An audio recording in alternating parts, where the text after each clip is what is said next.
నమస్తే welcome to Kiran TV news. Janasena అధినేత పవన్ కళ్యాణ్ నిన్న పదవి బాధ్యత అనే కార్యక్రమాన్ని అయితే నిర్వహించారు.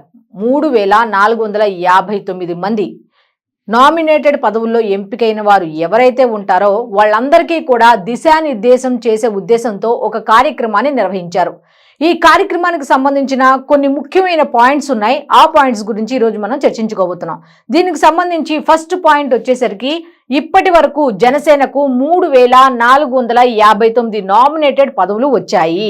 త్వరలో మరికొంతమందికి అవకాశం ఉంటుంది. ఫస్ట్ పాయింట్ అంటే ఏంటంటే పార్టీ కోసం ఎవరైతే పనిచేశారో వాళ్ళందరూ నా దృష్టిలో ఉంటారు, వాళ్ళ కష్టానికి తగిన గుర్తింపు ఉంటుంది అన్న ఉద్దేశంతో ఎవరైతే పార్టీ కోసం కష్టపడ్డారో వాళ్ళందరికీ కూడా దాదాపు నామినేటెడ్ పదవులు 3459 వరకు నామినేటెడ్ పదవులు అయితే ఇప్పించగలిగాను. ఇంకా మరికొంతమందికి అవకాశం వచ్చే విషయం అయితే ఆయన చెప్పుకుంటూ వచ్చారు. నెక్స్ట్ ఇంకొక విషయం ఏంటి అంటే ఇప్పటి వరకు 3459 నామినేటెడ్ పదవులు అన్నారు. ఈ పదవులు చిన్నవా పెద్దవా అనేది మీరు చూసుకోవద్దు. మీ పదవిని ఒక బాధ్యతగా మాత్రం స్వీకరించండి. కేవలం ఏదో పవన్ కళ్యాణ్ దగ్గర గుర్తింపు పొందడానికో లేకపోతే ఈ పదవి వచ్చింది కదా జనసేనలో అన్న ఉద్దేశంతో కాకుండా బాధ్యతగా తీసుకోండి. ఏదో ఒక అలంకారం కోసం కాకుండా బాధ్యతగా తీసుకొని పనిచేయండి అంటూ ఆయన దిశానిర్దేశం చేయడం జరిగింది. అంటే చాలా మంది గతంలో ఏమనుకున్నారు అంటే డిప్యూటీ సీఎం పవన్ కళ్యాణ్ దృష్టికి ఏ విషయం వెళ్ళదు, ఆయన ఏమి గమనించరు, చుట్టుపక్కల చెప్పే వాళ్ళ మాటలే వింటారు అని అనుకుంటారు. కాదు. మరి ఆ ఉద్దేశం కనుక నిజమైతే ఈ 3459 మందికి ఆయన నామినేటెడ్ పోస్టులు ఎందుకు ఇప్పించి ఉంటారు? ఒకసారి ఒక్క విషయాన్ని అబ్జర్వ్ చేయండి. అంటే ప్రతి విషయంలో కూడా పవన్ కళ్యాణ్ చాలా దూరదృష్టితో ఆలోచిస్తారు.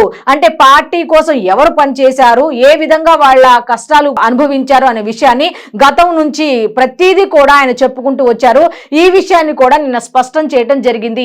పార్టీ కోసం ఎవరైతే కష్టపడతారో వాళ్ళకి ఖచ్చితంగా గుర్తింపు అయితే ఉంటుంది అన్నట్టుగా. నెక్స్ట్ ఇంకొక పాయింట్ కూడా చెప్పారు. ఆ పాయింట్ ఏంటి అంటే మీరు కేవలం పదవులు తీసుకోవటం కాదు, బాధ్యత కూడా పంచుకోవాలి.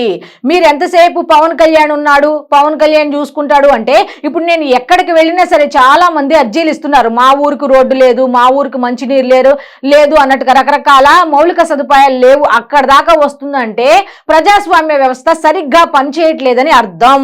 నా దగ్గరకి ఒకటి కూడా రిపీట్ గా ఈ అర్జీలు అనేవి రాకూడదు, ఒక సమస్య అనేది కూడా రాకూడదు.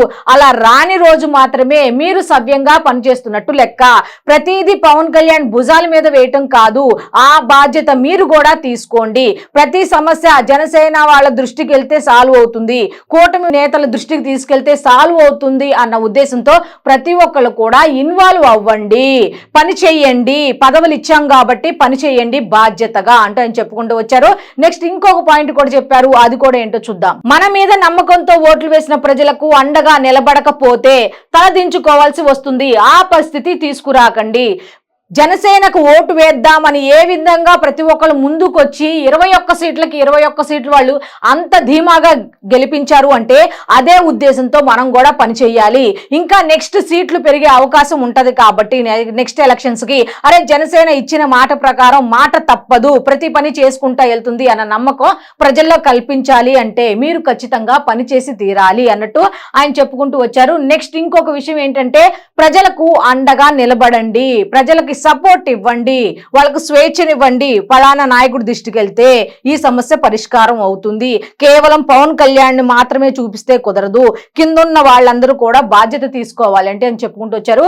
ఇంకొక పాయింట్ కూడా ఉంది. ఆ పాయింట్ కూడా ఏంటి అనేది అంటే 2 చేతులు జోడించి అడుగుతున్నా, చరిత్రలో ఇంతవరకు ఎవరైనా ఏ సీఎం అయినా, ఏ డిప్యూటీ సీఎం అయినా, ఏ మంత్రి అయినా వాళ్ళ కింద స్థాయి వాళ్ళకి 2 చేతులు జోడించి అనే పదాన్ని వాడారా? మీరు కనుక వింటే తప్పకుండా కామెంట్ అయితే తెలియచేయండి ఈ విషయం మీద. 2 చేతులు జోడించి అడుగుతున్నా, పదవిని మీకు ఉండే అధికారాన్ని దుర్వినియోగం చేయకండి. పదవిని దుర్వినియోగం చేయొద్దు, మీకున్న అధికారాన్ని దుర్వినియోగం చేయొద్దు, సక్రమంగా వాడండి, ప్రజల కోసం వాడండి, ప్రజల గుర్తింపు పొందండి అంటూ ఆయన దిశానిర్దేశం చేయడం జరిగింది. ఇంకో విషయం ఏంటి అంటే నేనైతే అధికారాన్ని దుర్వినియోగం చెయ్యను, మీరు చేస్తే చూస్తూ ఊరుకోను. మీకు నేను ఎన్ని పదవులు ఇచ్చినా ఎందుకు ఇచ్చాను అంటే మీరు పడ్డ కష్టానికి గుర్తింపునిచ్చాను. అలా అని చెప్పి మీరు మీ ఇష్టం వచ్చినట్టు పదవి తీసుకున్న తర్వాత మీ ఇష్టరాజ్యంగా చేస్తాను అంటే మాత్రం నేనైతే చూస్తూ ఊరుకోను. ఎందుకంటే నేను చాలా బాధ్యతగా నా పని నేను చేస్తున్నాను. మీరు కూడా మీ బాధ్యతగా మీ వంతు పని, మీ వంతు సహాయ సహకారాలు ప్రజలకు అందించండి. అంతేగాని పవన్ కళ్యాణ్ ఏమి అనడు, పవన్ కళ్యాణ్ దృష్టికి ఏమీ రాదు అన్న ఆలోచనతో మాత్రం మీరు ఎటువంటి దందాలు గాని ఎటువంటి సెటిల్మెంట్స్ గాని చెయ్యొద్దు అని చెప్పుకుంటూ వచ్చారు.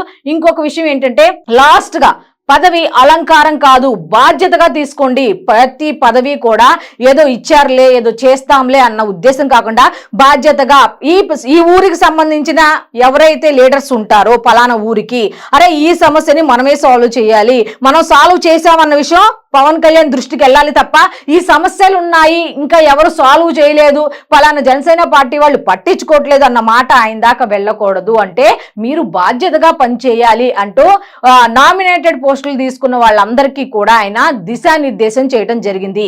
అయితే భవిష్యత్తులో వాళ్ళందరూ కూడా ఒక ప్రతిజ్ఞ చేశారు, జనసేన పార్టీ భావజాలానికి అనుకూలంగా ప్రజల కోసం మేము కూడా పనిచేస్తాం అంటూ నిన్న ప్రతిజ్ఞ కూడా చేసి ఈ కార్యక్రమాన్ని అయితే ముగించడం జరిగింది.